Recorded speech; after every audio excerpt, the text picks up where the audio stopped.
Hey everyone, I'm Konstantinos and this is Konstantinos Tech. Today we're going to be talking about the iPhone 16e, the latest and greatest freshly released refresh of the most budget-friendly iPhone in the lineup. And I'm going to be 100% honest right from the get-go, it is not a good value. It is far more expensive than the former iPhone SE, and I understand that they made a lot of upgrades to it, but for the end user, is it worth it?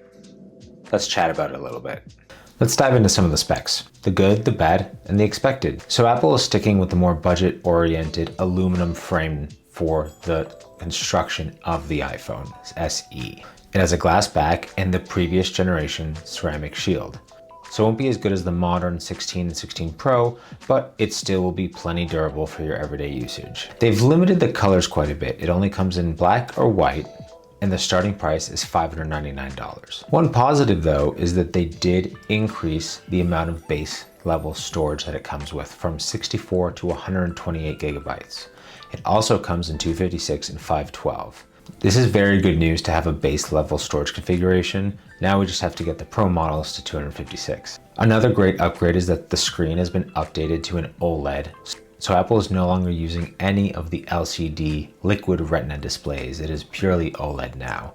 Unfortunately, it still has a 60 Hz display, but at least the color is going to be a little bit better due to the OLED screen. It comes with IP68 dust and water resistance, and it has the A18 chip, although it has one GPU less than the regular 16 model. And at this entry point, this iPhone only comes with a single camera module. And honestly, I think it looks good. It's okay to have something a little bit simpler if you just need any type of camera. They did upgrade the lens to a 48 megapixel camera with optical image stabilization, but it doesn't have any dedicated zoom. So when they try and advertise the ability to zoom in with digitally, it just doesn't cut it. It will take good photos with its single basic camera, and that's fine. This phone does come with a new action button, so now the entire iPhone lineup comes with it.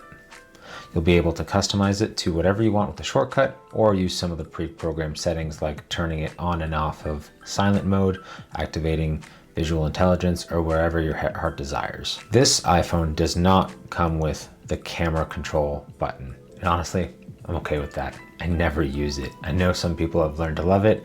I'm not one of them. Apparently, the iPhone 16e has an upgraded battery as well compared to the previous SE and can get up to 21 hours of screen time on the device, which honestly stacks it up higher than the regular iPhone 16. Last but not least, the change that I think is most important is Apple is using their own C1 modem chip. Apple purchased Intel's smartphone modem line back in 2019 for a total of $1 billion. And this is the first device that has its own Apple-made modem. It's only the first variant, so I'm not expecting it to be perfect. I know that this one doesn't have the ability to have ultra-wide connectivity. Apple's usually pretty good about making sure that all of its components work together since everything is in-house. So absorbing things like the modem, the Wi-Fi chip, and everything else may be a positive in the long term. So those were all of the specs and some of the upgrades, downgrades, and what we'll have to wait and see about. Here are my thoughts on it though. You can't both increase the price and remove features. You have to add one to make sure that the other one is justified. If they kept the price at a reasonable level and didn't increase it too much, maybe we could justify spending just a little bit more to get the bigger OLED screen, the better battery life, or whatever it may be. But they increased the price substantially and they didn't offer enough upgrades. The fact that it doesn't have MagSafe when all of the Apple accessories are built on the back of MagSafe is kind of disappointing. If they priced it at $499, so no price increase from the original one, and they remove MagSafe, maybe you can make a case for good value. You make the product a little bit cheaper financially, but also doesn't have some of the more premium features. But they did both. Maybe there would be some case for it for the price increase, $599, if they increase the screen refresh rate to 90 Hertz, meet the middle between 60 and 120 Hertz, but that's never gonna happen until the regular iPhone version gets that first. Unfortunately, it's Apple. You can't have your cake and eat it too. The main reason I think they made this phone though is for 3 reasons. First and foremost, the people that buy this phone don't care. They just want some cheap device to get them into the Apple ecosystem. I can see either a lot of seniors, grandparents, and even companies that want corporate devices that are cheapest but get everybody an iPhone to order these en masse. Secondly, I think that Apple is going to increase the prices across the board for the entire 17 lineup. The 17, the 17 Pro, the Air, the Pro Max, whatever names they come out with. I think that there's just going to be a substantial price increase.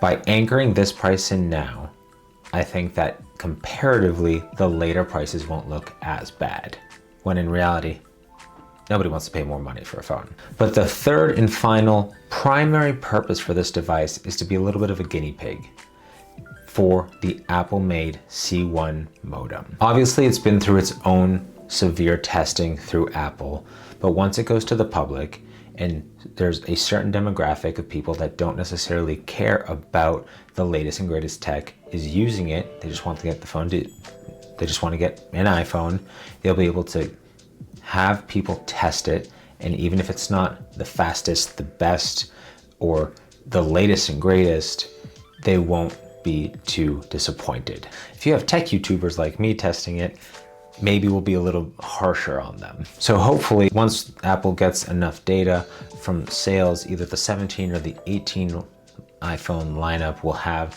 the C2 chip with some incremental improvements. To be honest, I'm not a huge fan of the direction that they took with this. What I think that they should have done is reactivated the love-hate relationship with the iPhone mini series. Throw in the body of the iPhone 13 mini with the latest chip, say that that's the SE, and that would sell like hotcakes. You can still use the C1 chip in there, but at the end of the day, people loved the small form factor.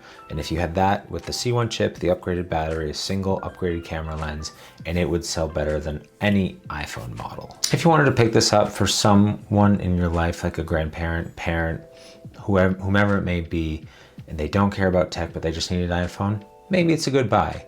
Maybe it would be better to just get the previous generation regular model or Pro. I didn't want to buy this phone, but I wanted to review the C1 modem. So here it is. I have the iPhone 16e in white, and honestly, it feels pretty good. I love having a small, light form factor. I'm a big fan that it doesn't have the camera control, and it's nice to just have a simple design.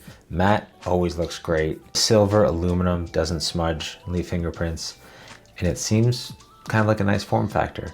I'm disappointed it doesn't have MagSafe, and I am going to test it substantially, but I had to pick it up. And the main reason I wanted to pick it up is because I'm starting a new series. I'm still working on the name, and I'm going to make a series of tutorials to help seniors, elderly people, and just folks that don't know about tech, how to do some basic features on their new devices. I've recently went through this process after converting them from Android to iPhone, so I figured maybe some other people are struggling and I can help them out with some basic tutorials. So more content to come from that front. The benefit is I also get to test that C1 chip. If you've learned anything in this video, please leave a like, and if you'd like to see more of this content, please make sure to subscribe. This is Konstantinos with Konstantinos Tech, and remember, life's short, buy tech.